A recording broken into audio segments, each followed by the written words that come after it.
What's going on, guys? Kevin Mano out here on the balcony at MYfm with Lukas from Lukas Graham. How you doing, man? I'm doing good, It Kevin. is so good to see you again. It's been a couple of years. And thanks for having me back. Of course, I appreciate you coming back. This is really cool. You make time for us like this. Grammy nominee Lukas Graham. Yeah, that's the title now, I guess. It is. Is it everywhere in the world? The Grammys, does that follow you no matter what country you're in? The Grammys is a big thing, but very rarely does anybody mention that the fact that you were nominated.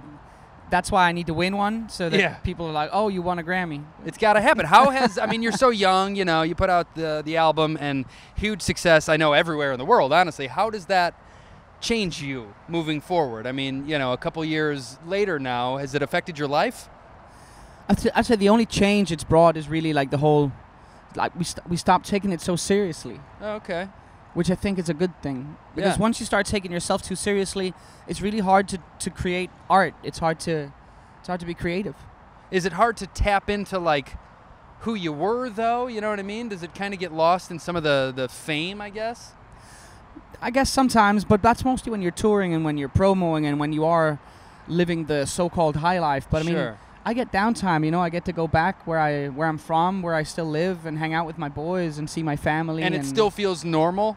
And it still feels very, very normal. That is the norm. This is the crazy part. Sure. The interviews and the flying all over the world stuff. Yeah. And then you go back home and you're just you, which is great. Have you had any friends or any family members that have changed? Maybe they're looking for some money or anything? I don't know. Nah. No, none of that? Well, good. Good for you. There's a new album on the way. What can you tell us about the new album? Well, I have been writing about my own life experience for the past many years, and this album is no different. So I'm writing about becoming a dad. I'm writing about how not a damn thing changed, even though everything has changed. I'm writing about the love that I feel for my wife, because she gave me this little bundle of joy called Viola that wakes me up in the morning. Yeah. So I guess it's some people call it a more mature album. Sure. But I think it's a fun album. There's a lot of deep thoughts that's gone into a lot of the songs, and in terms of one day I won't be there for my kids anymore. And but there's also some looseness. Yeah. And a lot of storytelling. I would expect that from you, honestly. You're a great storyteller, and your songs have a message. They have meaning behind them. How old is Viola now? 2 in September. She's 2 in September. All right, my daughter just turned 2, and I have another baby. He's 2 months old. So yeah, I'm right there with you in that pocket of new fatherhood. 2 years is fun. Yeah, it really is, honestly. This is awesome. I'm trying to cherish every moment with my baby, but I'm excited for him to get a little older because it's so much fun right now with the 2-year-old. Yeah. What is she into?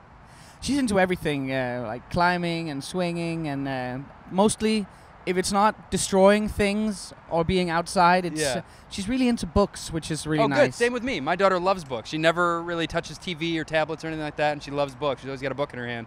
She breaks things. Is it hard to get her inside, if she's outside, because my daughter loves being outside too, to transition to inside? That's a bit of a challenge. I bait with books. Yeah. Come in and we'll read Legos. this book. Yeah. Or sandwiches. Okay, so she's into the Legos. Yeah. We haven't really introduced the Legos yet. I don't know why. Well, Legos from Denmark, so it's like a thing.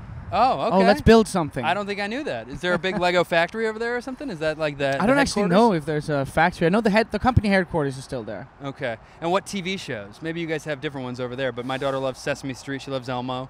Yeah, no, but mine was on the Peppa Pig. Okay, Peppa Pig's cool. Yeah. Do you know Daniel Tiger? No. You got to know Daniel Tiger. See, I'm also really trying to limit the whole tablet thing. Yeah. It's becoming a very grown-up conversation now. These are also books. Just a couple of I haven't even turned 30 yet. And we're talking about... So we try to limit the tablet time that our kids have because, That's the reality now, man. Those are the conversations I have all day, every day with everybody. I'm very, very proud of the fact that my daughter can't open an iPhone or a tablet by herself yet. Oh, that's good. A lot of her contemporaries, they can do that. My daughter can They can put on their favorite YouTube video. Yeah, I know. And it's a problem. It's a weird obsession. It's an addiction. They're doing algebra on the iPad, and they're like, Dad, let me help you with your taxes. Well, that's pretty good if a 2-year-old's doing the taxes. Do you travel when you're here in the States? Do they come with you or no?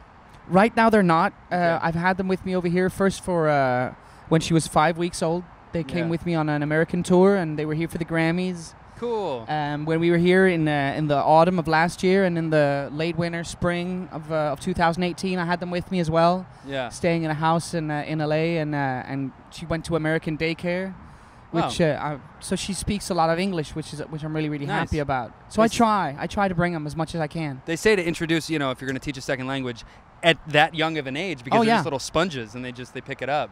They take in everything. So how hard is this then for you to be, halfway around the world? It's the unfortunate part of my job. Yeah. It's the flip side. Sure. Well, you'll be reunited soon. Are there plans to tour on the new album? Are you going to bring them with you then? Oh yeah, so I think next year is going to be all touring, and hopefully I'll get to bring the fam. It's all up to the mom, What does she want to do? Of course, right.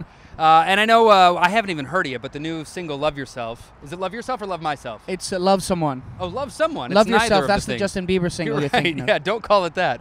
So "Love Someone" is the name of it. I see. Like I said, I haven't heard it yet. Tell me about the song. Well, it's a song I wrote about the feelings I have with my spouse, especially after I became a dad, because I realized I could lose this. I could lose the family if I work too much, if it gets too wild, if there's no control. Yeah. I could lose my woman. I could lose my baby. And so the whole moral of the song is if you love someone and you're not afraid to lose them, you probably never loved someone like I love someone. That's a really interesting way of looking at it. Well, I mean, if you love someone and you're not afraid of losing them, do you really love them? Yeah, no, you're right. Or do you just like them very much, but you could live without them? You're making my head all mixed up right now. You're tying me in knots, Lukas. That's good, dude. I can't wait to hear the song. I can't wait to hear the album. I'm so happy to have you back doing stuff. You know what I mean? We've missed you over here for the last couple of years. I've missed being back. Well, good. We're happy to have now you, I Lukas. am. Thank you for stopping by, dude. Looking forward to all of it. Lukas Graham here at MYfm. Thanks, man.